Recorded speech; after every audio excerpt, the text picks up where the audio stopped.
பொதுமக்கள் காய்ச்சல், தலைவலி உள்ளிட்ட பிரச்சினைகளுக்கு எடுத்துக்கொள்ளும் பாராசெட்டமால் உட்பட 53 மாத்திரைகள் தரமானதாக இல்லை என்று அதிர்ச்சியூட்டும் தகவல் வெளியாகியுள்ளது.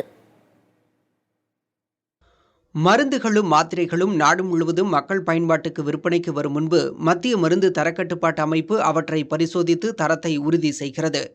இப்படியான ஒரு பரிசோதனை கடந்த மாதம் நடத்தப்பட்டபோது சளி, காய்ச்சல் உள்ளிட்டவற்றுக்காக பயன்படுத்தப்படும் 156 வகையான FDS வகையைச் சேர்ந்த மாத்திரைகள் தரமற்றவை என உறுதி செய்ததால் அவற்றை மத்திய அரசு அதிரடியாக தடை செய்தது.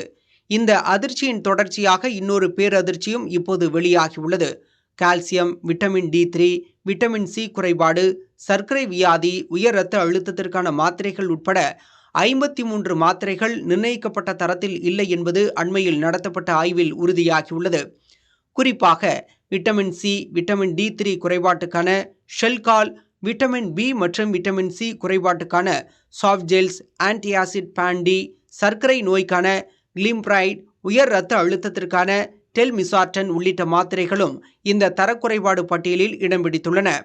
வயிறு தொற்று பிரச்சினைக்கான மெட்ரோனைடசோல், ஆன்டிபயாட்டிக்ஸ் மாத்திரையான கிளாவம் 625, பான் டி, குழந்தைகளுக்கான பாக்டீரியா தொற்றுக்கான ஹெட்டரோவின் செபடோம் XP 50 மாத்திரைகளும் தரமற்று இருப்பதாக உறுதியாகியுள்ளன. இதேபோல பொதுமக்கள் வெகு சாதாரணமாக பயன்படுத்தும் கர்நாடகா ஆன்டிபயாட்டிக்ஸ் மற்றும் பார்மாசூட்டிக்கல் லிமிடெட் நிறுவனத்தின் பாராசிட்டமல் மாத்திரையின் தரத்திலும் குறைபாடுகள் கண்டுபிடிக்கப்பட்டுள்ளது. இந்த குறைபாடுகள் பற்றி மாத்திரை தயாரிப்பு நிறுவனங்களுக்கு தெரிவிக்கப்பட்டுள்ளது. ஆனால் இந்த குற்றச்சாட்டுகளை அந்த நிறுவனங்கள் ஏற்கவில்லை.